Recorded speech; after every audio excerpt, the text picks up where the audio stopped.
على ذلك من الشاهدين والشاكرين والحمد لله رب العالمين.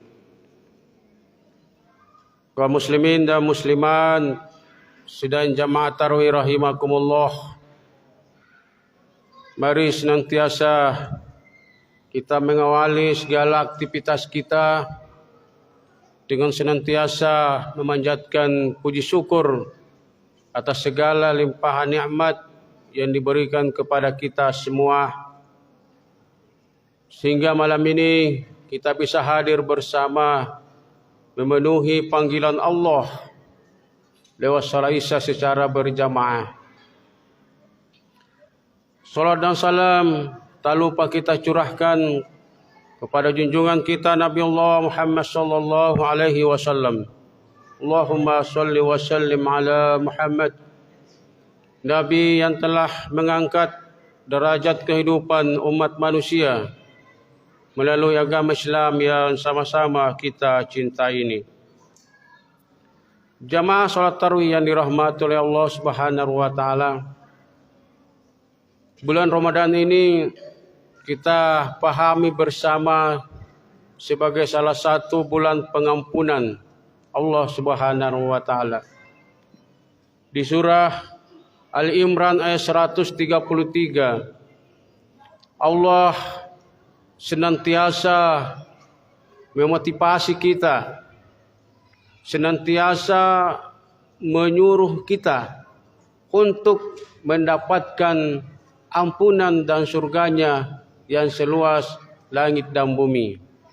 Seperti yang kami bacakan di muqaddimah ceramah kita ini, wasyari'u ila maghfiratin min rabbikum wa jannah, dan bersegeralah kamu menuju ampunan Allah dan surga yang luasnya seluas langit dan bumi. Uiddat lil muttaqin, yang disiapkan untuk orang-orang yang bertakwa. Jadi jamaah sekalian, kalau kita memaknai ayat ini, sungguh Allah memotivasi kita, bahkan meminta agar segera, agar kita cepat-cepat untuk apa? Untuk mendapatkan ampunan dan surganya. Padahal jamaah sekalian, kalau kita melihat ampunan dan surga itu sesungguhnya bukan kebutuhan Allah. Ampunan dan surga itu adalah menjadi kebutuhan kita hamba-hamba Allah. Tetapi Allah yang terus memotivasi kita supaya kita segera menjemput dua fasilitas ini, ampunan dan surga Allah. Allah tidak akan pernah merugi jamaah sekalian, sekalipun misalnya tidak ada orang yang mau menyambut seruan Allah ini. Allah tidak akan pernah rugi dan tidak akan pernah bangkrut, karena kekuasaan Allah itu meliputi langit dan bumi. Seperti yang difirmankan di surah An-Nisa ayat 131. Wa in takfuru fa inna lillahi ma fis samawati wa ma fil ard. Wa kana Allahu ganiyan hamida. Jika kamu ingkar, maka ketahuilah milik Allah lah apa yang ada di langit dan apa yang ada di bumi, dan Allah Maha Kaya, Maha Terpuji. Jadi Allah tidak punya kebutuhan sesungguhnya jamaah sekalian terhadap ajakan ini, sekalipun kita tidak mau memenuhi ajakannya untuk mendapatkan ampunannya. Karena sesungguhnya ampunan dan surga itu adalah menjadi kita hamba-hambanya. Sudah ditanya oleh Allah. Bahkan beliau sudah dijamin masuk surga. Tapi sadarkah kita jamaah sekalian, sekalipun Allah sudah mengampunkan beliau dan menjamin masuk surga, tetapi beliau tetap beristighfar memohon ampun kepada Allah minimal 100 kali di dalam sehari. Itu di luar bulan Ramadan. Di bulan Ramadan beliau lebih intens lagi memohon ampun kepada Allah. Bahkan ibadah beliau semakin beliau tingkatkan. Sampai pada suatu saat disebutkan kakinya bengkak karena mendirikan qiyamul lail. Inilah jamaah sekalian, beliau saja yang sudah diampunkan dosanya dan dijamin masuk surga oleh Allah, tetap memohon ampun kepada Allah Subhanahu wa taala, dan ini menjadi teladan tentu bagi kita. Kalau beliau saja tetap beristighfar memohon ampun kepada Allah, apatah lagi kita umat beliau. Yang kedua alasannya jamaah sekalian, mengapa kita harus menjemput ampunan Allah? Karena hidup kita sangat singkat di dunia ini.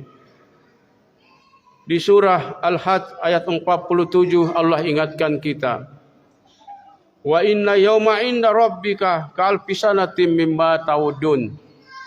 Artinya sesungguhnya sehari di sisi Tuhanmu adalah seperti 1000 tahun menurut perhitunganmu.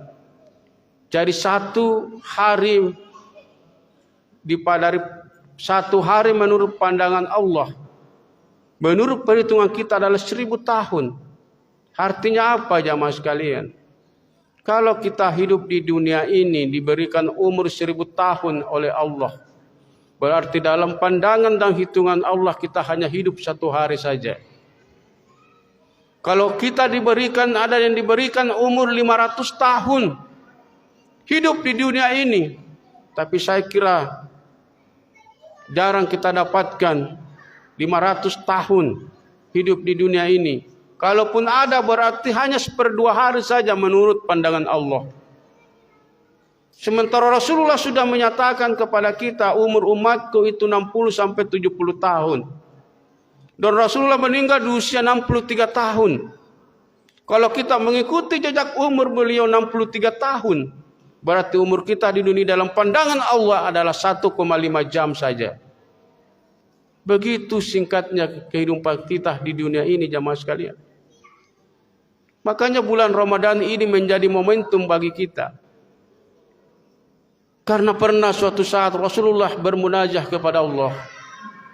Beliau membandingkan antara umur umatnya dengan umur umat-umat terdahulu. Beliau bermunajah kepada Allah. Umur umat-umat terdahulu itu menurut beliau, di samping diberikan fisik yang tinggi besar, juga diberikan umur yang panjang. Kalau kita melihat kembali bagaimana dakwanya Nabi Nuh alaihissalam yang berdakwah selama 950 tahun lamanya, lalu kemudian yang ikut sama dakwah beliau hanya 1 perahu saja. Istri dan salah satu anaknya itu tidak ikut dakwanya beliau, dan itulah yang ditenggelamkan oleh Allah karena tidak ikut naik di perahu pada saat terjadi banjir besar. 950 tahun beliau berdakwah, berarti umurnya lebih 1000 tahun.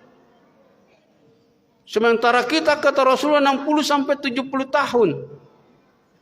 Artinya kalau umat-umat terdahulu itu diberikan umur yang panjang, berarti mereka punya waktu yang luas, waktu yang banyak untuk berbuat baik, mengumpulkan bekal. Sementara kita 60 sampai 70 tahun. Maka rupanya jamaah sekalian, curahan Rasulullah ini dijawab oleh Allah dengan cara apa? Kita diberikan bulan Ramadan ini,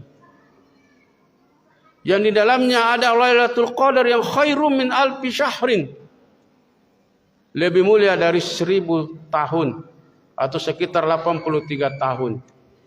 Kalau kita mau kalkulasi, satu kali kita bertemu dengan Lailatul Qadar 83 tahun, dianggap lebih mulia dari 83 tahun.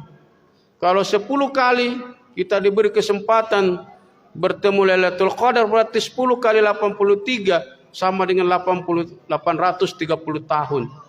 Maka samalah umur kita dengan umat-umat terdahulu, sekalipun hanya diberikan 10 kali pertemuan dengan bulan Ramadan atau Lailatul Qadar. Inilah kualitas umat kita. Inilah kualitas umat Rasulullah yang lebih baik. dibanding dengan umat-umat terdahulu. Secara kuantitas memang mereka diberikan umur yang panjang, tetapi secara kualitas kita diberikan umur yang produktif karena adanya Lailatul Qadar ini. Maka kita ini sebenarnya dijadikan menjadi ummatan wasatan, umat pertengahan. Umat pertengahan bukan berarti umat yang pengecut, umat yang tidak punya pendirian, tetapi litakunu syuhada 'alan nas, menjadi saksi atas umat-umat yang lain. Artinya kita adalah kuntum khaira ummah, umat yang terbaik. Makanya jamaah sekalian dirahmati oleh Allah Subhanahu wa taala, mari kita jadikan bulan Ramadan ini sebagai momentum untuk apa?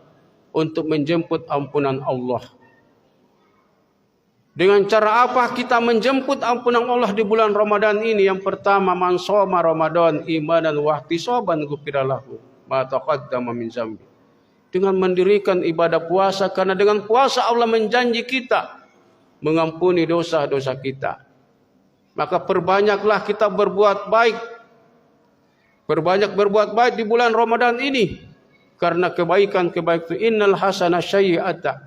Kebaikan-kebaikan itu mampu menghapus kesalahan-kesalahan kita. Kebaikan-kebaikan itu diantaranya adalah puasa. Yang kedua adalah qiyamul lail, mendirikan salat tarawih.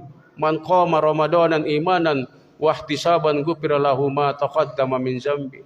Janji Allah juga kepada orang yang senantiasa mendirikan salat tarawih di bulan Ramadan ini, itu akan diampunkan dosa-dosanya oleh Allah Subhanahu wa taala.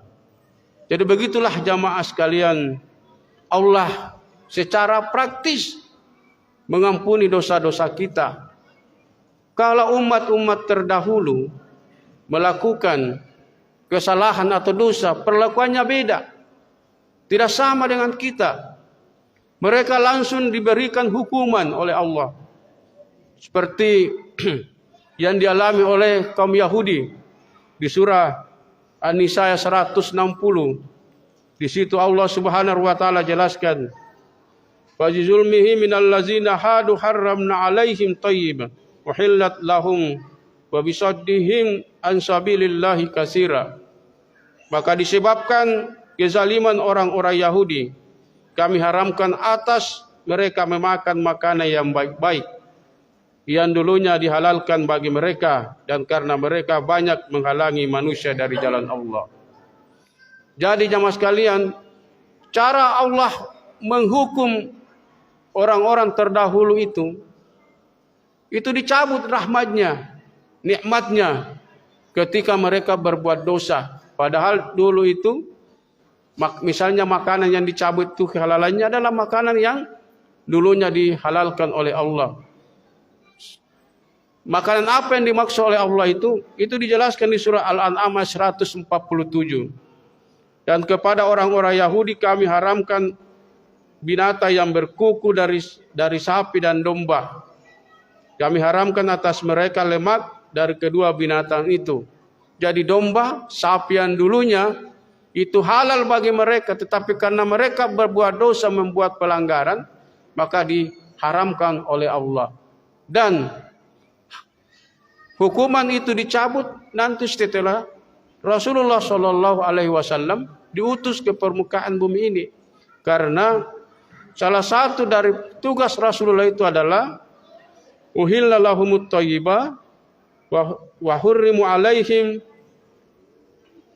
habisa, menghalalkan yang baik-baik dan mengharamkan yang tidak baik. Karena yang dihalalkan tadi, yang diharamkan tadi itu adalah makanan yang baik, maka kembali menjadi baik setelah Rasulullah diutus ke permukaan bumi ini.